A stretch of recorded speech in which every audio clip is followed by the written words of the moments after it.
તમારા મામલતદારે રેકોર્ડ કર્યા છે કે આટલા વરસાદ પડ્યો છે, તો હવે સર્વે શેનું કરવાનું છે? તમામ જાતની નુકસાની હોય ત્યારે સરકારે સ્પેશિયલ પેકેજ જાહેર કરવું પડે અને આ જે ધિરાણ લીધું હોય ખેડૂતોએ સહકારી બેંકો પાસેથી, એ તમામ ધિરાણને માફ કરવું જોઈએ એવી કોંગ્રેસ પાર્ટીની માંગ છે. આ સરકારને હું વર્ષોથી આ ખેડૂતોને કહેતો આવ્યો છું કે આ ભારતીય જનતા પાર્ટીને ખેડૂત, ખેતી અને ગામડા સાથે નાવા નીચોવાનો સંબંધ નથી. ખેડૂતો ચોઈટા છે ભાજપ. કોઈ મિનિસ્ટર તો ફોટા પડાવવાનું ફંક્શન કરીને જતા રહ્યા. શું એને જોયું? ખરેખર ગ્રાસરૂટના જેને ખેતી સાથે નિસ્બત છે એ લોકો સમજી શકે કે ખેડૂતોની શું હાલાકી છે. કોઈની સહાયમાં જવું ગમે તે પાર્ટી હોય, ભાજપ વાળા જાય તો એ સારી વાત છે. ખેડૂતો માટે પ્રશ્ન ઉઠાવે સારી વાત છે અને ઉઠાવવો જ જોઈએ. રાજુ કરપડા હોય, આમ આદમી હોય, કોંગ્રેસ હોય, કોઈ પણ હોય, એને સાચી વાત, લોકોને ન્યાય અપાવવા માટેના પ્રયત્નો 100% કરવા જોઈએ અને કર્યા હોય તો એ સરાહનીય છે. પણ આમ આદમી જ કરે છે એ વાત સાથે હું સહમત એટલા માટે નથી કે આપણે ગામડામાં એવું છે કે નવી વહુ આવે ને એ ઝુમઝુમ કરે થોડાક દી, આપણે પાણીનો ગ્લાસ માગીને તો દૂધનો ગ્લાસ લઈને આવે. એમ અત્યારે પ્રજાને થોડાક દિન આ ઝુમઝુમ સારું લાગે. કોંગ્રેસની ખામી હશે કે કોંગ્રેસે લોકોનો વિશ્વાસ ન કેળવી શકી, અથવા કે કોંગ્રેસે જે લોકોના પ્રશ્ન ઉઠાવવા જોઈએ અથવા જે રીતે લોકોની વચ્ચે રહેવું જોઈએ એમાં ક્યાંક અમારી ખામી હશે તો જ લોકો મત એને દીધા હોય. અને ચહેરા બદલાવાથી કે મિનિસ્ટરો બદલાવાથી લોકોનો આક્રોશ છે એ ઓછો થઈ જાય એવું હું માનતો નથી. નમસ્કાર, હું છું ગોપી ગાંગર અને આપ જોઈ રહ્યા છો નિર્ભય ન્યૂઝ. આજે વાત કરવી છે ખેડૂતોની, કારણ કે ખેડૂતોમાં જે રીતે કમોસમી વરસાદ વરસ્યો છે અને કમોસમી વરસાદના કારણે કરોડો રૂપિયાનું નુકસાન ખેડૂતોને ગયું છે. પરંતુ હજી સરકાર એવું કહી રહી છે કે અમે સર્વે કરાવીશું, પણ ક્યારે એનું રાહત પેકેજ અનાઉન્સ થશે તેને લઈને સરકાર તરફથી કોઈ સ્પષ્ટતા કરવામાં નથી આવી. આ જ વિષય ઉપર મારી સાથે અત્યારે ચર્ચા કરવા અમારા નિર્ભય ન્યૂઝના સ્ટુડિયોમાં જોડાયા છે લલિત કગથરા. લલિતભાઈ સાથે વાત કરીશું. લલિતભાઈ, નિર્ભય ન્યૂઝમાં આપનું સ્વાગત છે. મારો પહેલો સવાલ તો આપને એ જ છે કે જે રીતે સૌરાષ્ટ્રની અંદર તો ખેડૂતોને ભારે નુકસાન થયું છે, એમાં મગફળી, કપાસને આને લઈને તો ભારે નુકસાન છે. સરકાર પાસે કોંગ્રેસ શું માંગ કરી રહી છે અત્યારે? જો ગોપી, જે રીતે દિવાળી પછી, હું કદાચ 65-66 નો હોઈશ, આટલા વર્ષની ઉંમરમાં મેં દિવાળી પછી 10 ઇંચ 11 ઇંચ વરસાદ પડે એવું ક્યારેય જોયું નથી. અને ખેડૂતનો સામાન છે, ખેડૂતની જે મોલ છે, ખેડૂતની જે પેદાશ છે, આખા વર્ષની પૂરી સંપૂર્ણ મહેનત, જેને આપણે કહીએ કે મોઢામાં કોરિયો નાખવાનો હતો અને કોઈ જૂટવી લઈએ, એ પરિસ્થિતિ આજે ખેડૂતની છે. જે રીતે આ વરસાદ પડ્યો અને એના હિસાબે સમગ્ર સૌરાષ્ટ્રમાં જે પાયમાલી સર્જાણી છે. પહેલા તો શું હતું કે વીમા યોજના હતી એટલે ખેડૂતોને વીમો મળી જતો. માંગની આપ વાત કરો ને તો જે રીતની નુકસાની છે ને એ કોઈ સર્વે કરવાથી કોઈ, એ તો તમારી પાસે રેકોર્ડ છે, મામલતદાર પાસે નોંધ છે, તમારી પાસે તમારા નિયમો છે કે આટલા વરસાદ પડે, એ કમોસમી વરસાદ છે, તમારા મામલતદારે રેકોર્ડ કર્યા છે કે આટલા વરસાદ પડ્યો છે, તો હવે સર્વે શેનું કરવાનું છે? તમામ જાતની નુકસાની હોય ત્યારે સરકારે સ્પેશિયલ પેકેજ જાહેર કરવું પડે અને આ જે ધિરાણ લીધું હોય ખેડૂતોએ સહકારી બેંકો પાસેથી, એ તમામ ધિરાણને માફ કરવું જોઈએ એવી કોંગ્રેસ પાર્ટીની માંગ છે. અને મારી ખુદની એક ખેડૂતના દીકરા તરીકે તમને કહું કે આટલી પાયમાલી, આટલી નુકસાની મેં મારી લાઈફમાં જોઈ નથી. એટલે ખેડૂતોની બહુ ખરાબ હાલત છે. બધા જ ખેડૂતની વાત કરે છે, પણ જે સરકારમાં 2 એકરની જે સીમા મૂકેલી છે કે 2 હેક્ટર હોય એથી વધારે જમીન ધરાવને સહાય ન મળે, તો જાજી જમીન વાળાને જાજુ નુકસાન છે. એ પણ સરકારે વિચારવું જોઈએ અને સંપૂર્ણ રીતે જેટલું ધિરાણ લીધું હોય એ માફ કરવું જોઈએ. અને નરેન્દ્ર મોદી સાહેબ જ્યારે અહીંયા વડાપ્રધાન હતા અને મુખ્યમંત્રી હતા અને વડાપ્રધાન થયા, ત્યારે એમને કીધું તો હું પ્રધાનમંત્રી ફસલ વીમા યોજના એવી લાવ્યો છું કે ખેડૂતોના જે પાક પાકી ગયો હોય અને નુકસાન થાય તો એમાં પણ વળતર મળે. હવે પ્રધાનમંત્રી ફસલ વીમા યોજના તો બંધ થઈ ગઈ, તો વડાપ્રધાન સાહેબ ગમે ત્યાં બિહારમાં પેકેજ જાહેર કરે છે, અહીંયા પેકેજ જાહેર કરે, તો ગુજરાતના ખેડૂતોનો વાંક શું? એને 30 વર્ષથી આ મૂંગા મોઢે શાસન આપે છે ખેડૂતો, 30 વર્ષથી એને ભરપેટ મત આપે છે. તો આજે ખેડૂત જયારે મુશ્કેલીમાં છે ત્યારે આજે જ કદાચ વડાપ્રધાન ગુજરાતમાં પધારવાના છે. આજે આવતીકાલે સરદાર પટેલ સાહેબની જયંતિ છે, ત્યારે આ સરકાર પાસે ખેડૂતના દીકરા તરીકે મારી માંગ છે કે ખેડૂતોનું સંપૂર્ણ દેણું માફ કરવું જોઈએ. તમે કહી રહ્યા છો સંપૂર્ણ દેણું માફ કરવું જોઈએ, પણ ગઈકાલે કેબિનેટ મળી અને કેબિનેટમાં ખૂબ ઉમ્મીદ હતી કે એક પેકેજ, રાહત પેકેજ અનાઉન્સ કરવામાં આવશે, પણ એવું કીધું કે અમે સર્વે કરીશું. હવે સર્વે કરવો, કારણ કે 5 મંત્રીઓને શરૂઆતમાં ત્યાં મોકલી દીધા અને પછી એવું કહેવામાં આવ્યું કે અમે સર્વે કરીશું. એનો મતલબ શું કાઢો છો આપ? સરકારની દાનત. આ સરકારને હું વર્ષોથી આ ખેડૂતોને કહેતો આવ્યો છું કે આ ભારતીય જનતા પાર્ટીને ખેડૂત, ખેતી અને ગામડા સાથે નાવા નીચોવાનો સંબંધ નથી. ખેડૂતો ચોઈટા છે ભાજપ. ભારતીય જનતા પાર્ટીનો તમે જન્મ જુઓ, ભાજપના આકાઓ જે એના પૂર્વજો તમે જુઓ, અશોક ભટ્ટને કાયમને માટે સસ્તું માટે તેલના ડબ્બા લઈને ખાડિયામાં સરઘસ કાઢતા હતા, વજુભાઈ વાળા રાજકોટમાં તેલના સરઘસ કાઢતા હતા. એ ખેડૂતના હિતનું કેવી રીતે વિચારી શકે? એને ખેડૂતનું હિત જ નથી મગજમાં. અને હિત હોય તો આજે સર્વેની વાત ના કરે. સર્વે હવે શેનો સર્વે કરશે? હવે ઈ પાથરા તણાયણા છે, ઈ ખેડૂત જેટલું હાથમાં આવે ઈ લેવા માટે કોશિશ કરે કે તમારા સર્વેની રાહ જુએ. અને તમે સર્વે કરવા જાઓ ત્યારે ખેતરમાં શું હશે? અને તમે જે 4 મંત્રીઓને મોકલા, કોઈક તો ઘોડેસવાર કરવા ગયા હોય એવી રીતે આવડા મોજા પહેરીને ગયા. શું એને બાપદાદે ખેતી નથી જોઈ?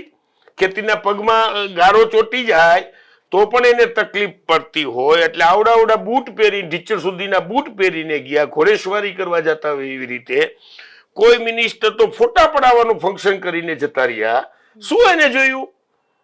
ખરેખર ગ્રાસરૂટના જેને ખેતી સાથે નિસ્બત છે એ લોકો સમજી શકે કે ખેડૂતોની શું હાલાકી છે. અને ખેડૂતોનો જયારે માલ સંપૂર્ણ બરબાદ થઈ ગયો હોય ત્યારે સર્વેની વાત જ ખોટી છે. તમારી પાસે રેકોર્ડ છે કે ખેડૂતોએ કેટલી મગફળી વાવી છે, તમે પણ કહો છો કેટલી મગફળીનું ઉત્પાદન થવાનું છે, મબલક ઉત્પાદન થવાનું છે.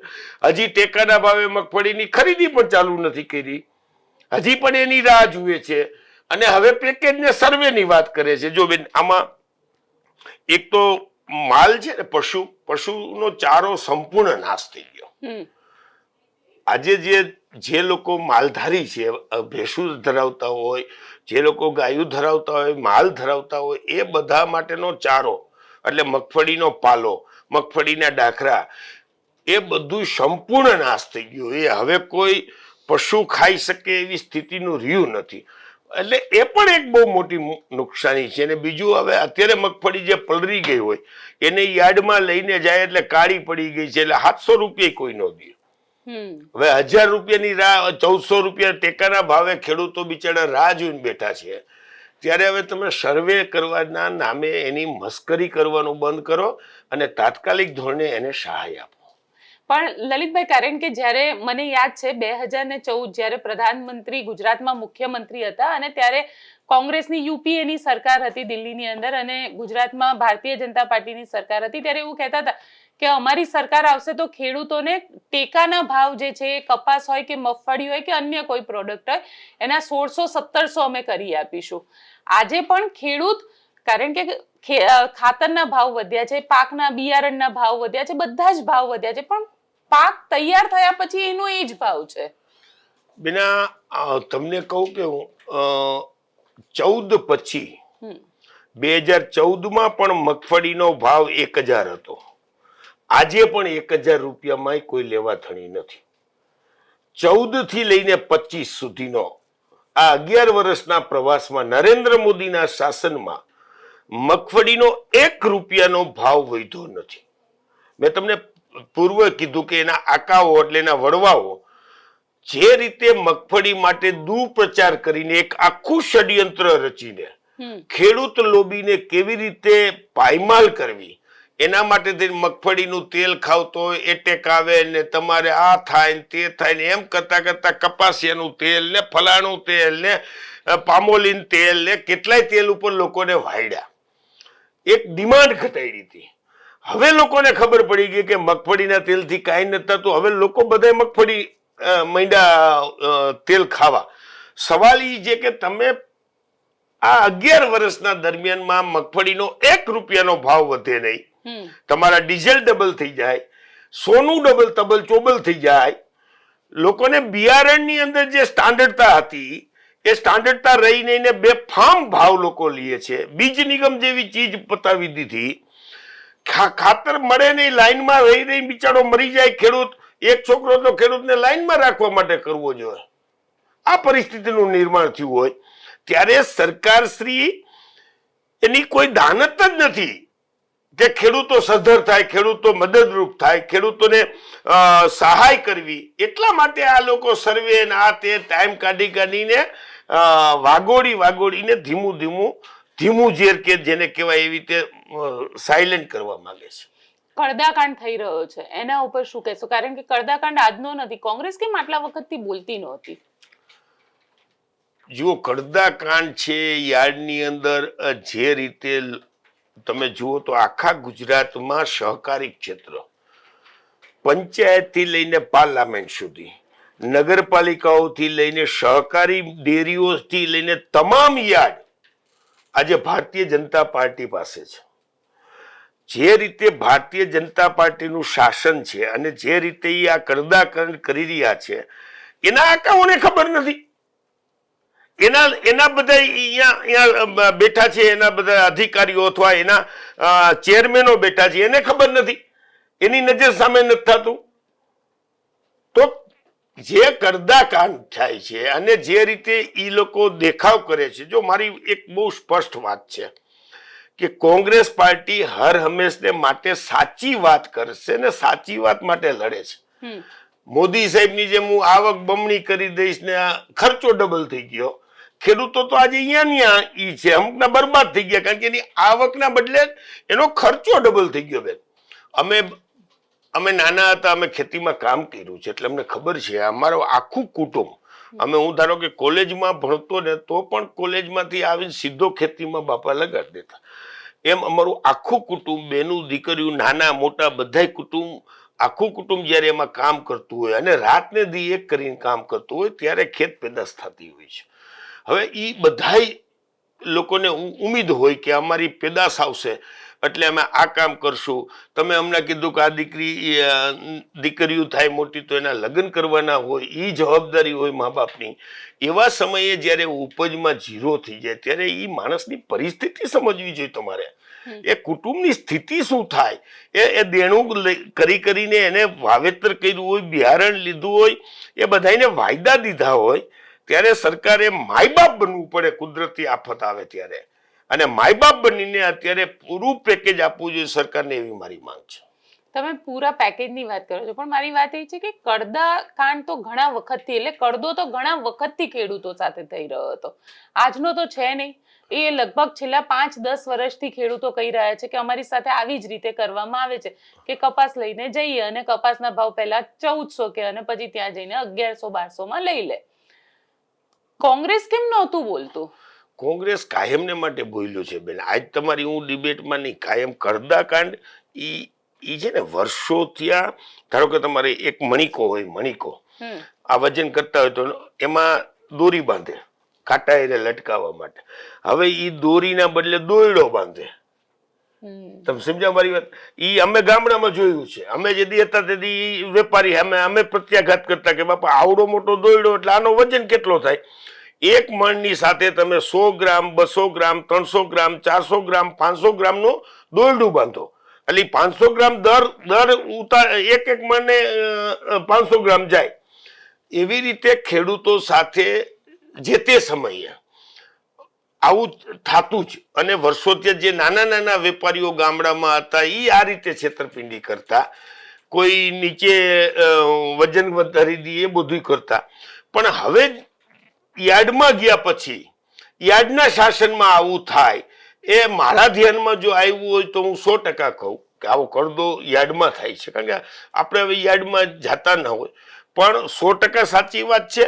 અને કોંગ્રેસે પણ જે તે સમયે ખેડૂતો માટેની આ વાતમાં સહમત હતા. કોઈએ આવીને એ કરદાકાંડને ઉજાગર કર્યો હોય તો પણ એને ધન્યવાદ છે.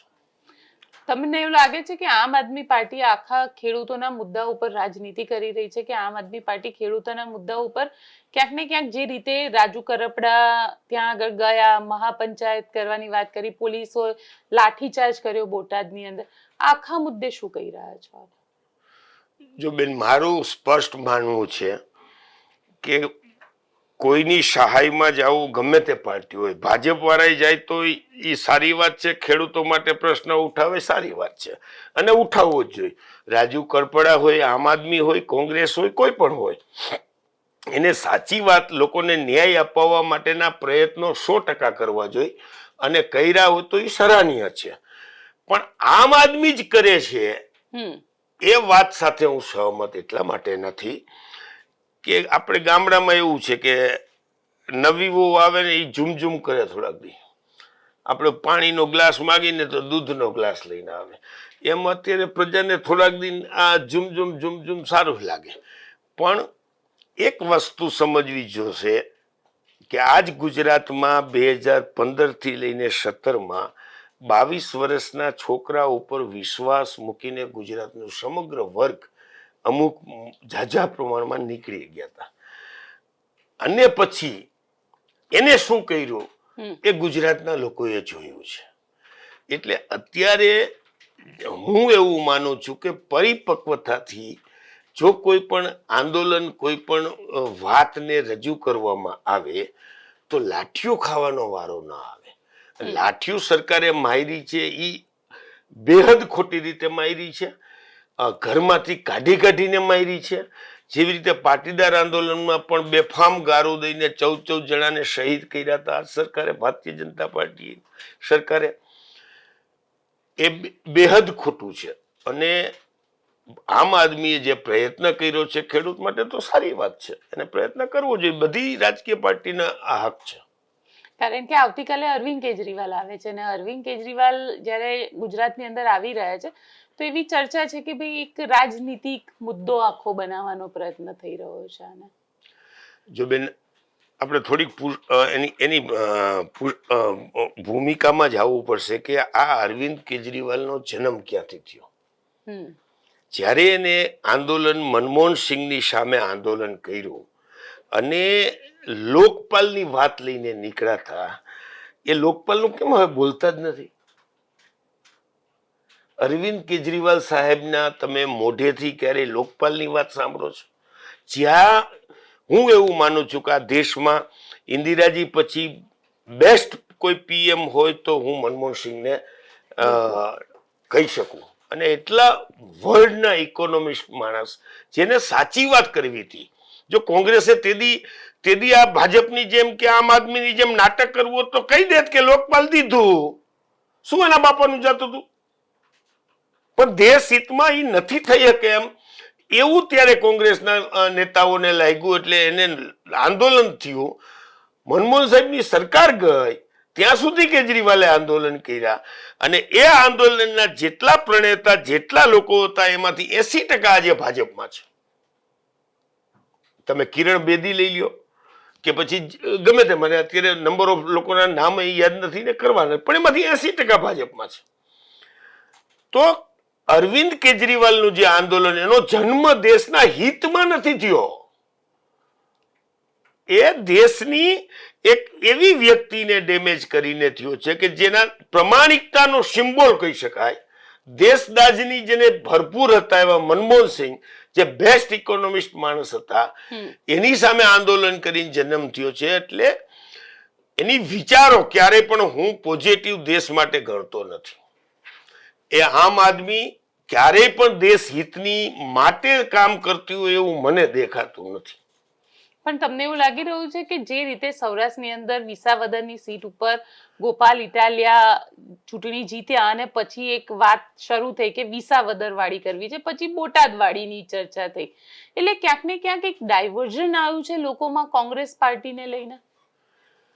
બેન, એક હકીકત છે ગોપી કે વિસાવદર ગોપાલ જીતા, કેવી રીતે જીતાડ્યા કે જીતા, કોંગ્રેસની એપ્શન કયો, કોંગ્રેસની આજે તમે એમ કહો કે કોંગ્રેસના બધા જ મત ડાયવર્ટ થઈ ગયા, એ વાત સાથે હું સ્વીકારું છું કે મોસ્ટ ઓફ કોંગ્રેસ જ્યાં હર્ષદ રીબડિયા કેશુબાપાના દીકરાને, જો તમે વિસાવદરની સીટનો ઇતિહાસ જુઓ તો છેલ્લા 20 વર્ષથી આ વિસાવદરમાં ક્યારેય ભાજપ જીતું નથી.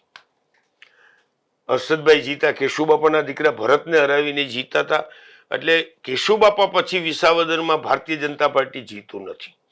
વિસાવદરની સ્થિતિ એ ત્યારે એવી હતી અને ગોપાલને 2 મહિનાનો પીરિયડ મળ્યો હતો વિસાવદરમાં, એટલે વિસાવદરમાં ગોપાલ જીતો. ભારતીય જનતા પાર્ટીને જીતાડવો હશે એટલે એને હર્ષદને ટિકિટ ના આપી અને બધાને વાંધો હતા એવા ઉમેદવારને ટિકિટ આપી, એટલે ગોપાલ એક જીતી જવાથી આમ આદમીમાં આખો રિવોલ્યુશન આવી જશે કે આમ આદમી બધું જીતી ગયા. જો ગયા વખતે પણ આ જ વાત હતી. હા, હું હજી આપની હાજરીમાં કહું છું કે આમ આદમી પાસે એટલા મત છે કે અમને હરાવી શકે, ભાજપને હરાવી શકે એટલા મત તો નથી જ. આમ આદમી પાસે એટલા મત 100% છે કે કોંગ્રેસને ડેમેજ કરવા માટેનો હથિયાર બનાવી રહી છે ભારતીય જનતા પાર્ટી. એ ગુજરાતની પ્રજાએ સમજવું જોશે અને ગુજરાતની પ્રજાએ વિચારવું પડશે કે તમે ક્યાં ધ્યેયથી મતદાન કરો છો. તમે ભારતીય જનતા પાર્ટીથી ગળે આવી ગયા મતદાન કરવા જાઓ છો તો તમારે વિચારવું પડશે કે તમે ભારતીય જનતા પાર્ટીને કાઢવી હોય તો તમારા મતનું વિભાજન ન થાય, એ ગુજરાતની જનતાએ વિચારવું પડશે અને એ આવતા દિવસોમાં ગુજરાતની જનતા 100% વિચારશે એવું મને સ્પષ્ટ દેખાય છે.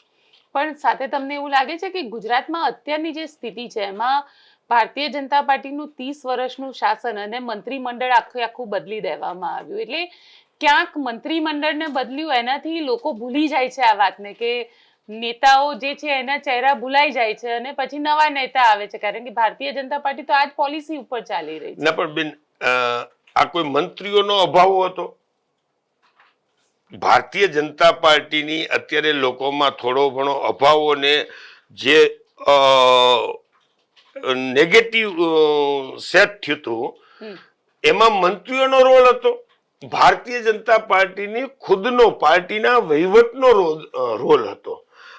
આજે તમે ગામડે ગામડે જ્યાં મોરબીમાં જાવ તો રોડ રસ્તાના પ્રોબ્લેમમાં લોકો સ્વયંભૂ બહાર નીકળી જતા હતા. એ જેટલા બહાર નીકળ્યા ને એમાંથી 90% લોકો ભાજપના મત હતા. ભાજપના મતદારો બહાર નીકળવા માંડ્યા, હવે સરકાર સામે બોલવા માંડ્યા અને મંત્રીમંડળનો બદલાવ કરવાથી લોકોનો અવાજ બંધ નથી જતો. આજે કે રોડ રસ્તા સારા નથી થઈ ગયા, પ્રજાને ઓલ્ટરનેટિવ જોઈ છે. પ્રજા બેધડક રીતે ભારતીય જનતા પાર્ટીની સામે નીકળશે એવું મને સ્પષ્ટ દેખાઈ આવે છે. એટલે બહુ ઝાઝી વાત લાગશે તમને, પણ હવે ભારતીય જનતા પાર્ટીથી લોકો ગળે આવી ગયા છે. એ મિનિસ્ટર બદલાવે તો હવે રાઘવજીભાઈને બદલાવીને તમે જીતુભાઈને દો તો ફેર શું પડવાનો છે? અથવા બીજા બધા ખાતા તમે હર્ષભાઈને દો તો ક્યાં એવું રિવોલ્યુશન ક્રાંતિ નથી જવાની કઈ. પણ તમને લાગી રહ્યું છે કે એ ચહેરા બદલવાની જે રાજનીતિ છે એ ભાજપની કામ કરી જાય છે, કે ભાજપની ખરેખર લોકો એ વસ્તુ ભૂલી જાય છે? હું એવું નથી માનતો. હું એવું માનું છું કે જે લોકો ભૂલી જતા હોય ને ભારતીય જનતા પાર્ટીને પાછા મત દેતા હોય તો ક્યાંક અમારી ખામી હશે, કોંગ્રેસની ખામી હશે કે કોંગ્રેસે લોકોનો વિશ્વાસ ન કેળવી શકી, અથવા કે કોંગ્રેસે જે લોકોના પ્રશ્ન ઉઠાવવા જોઈએ અથવા જે રીતે લોકોની વચ્ચે રહેવું જોઈએ એમાં ક્યાંક અમારી ખામી હશે, તો જ લોકો મત એને દીધા હોય ને. અને ચહેરા બદલાવાથી કે મિનિસ્ટરો બદલાવાથી લોકોનો આક્રોશ છે એ ઓછો થઈ જાય એવું હું માનતો નથી. ચલો લલિતભાઈ, આપ અમારી સાથે સ્ટુડિયોમાં જોડાયા તેના માટે આપનો થેન્ક યુ બેન. થેન્ક યુ ગોપી. તો આપ શું માનો છો મને કોમેન્ટ બોક્સમાં ચોક્કસથી લખીને જણાવજો અને અમારી ચેનલ નિર્ભય ન્યૂઝને લાઈક, શેર અને સબસ્ક્રાઇબ કરવાનું ભૂલશો નહીં. આભાર.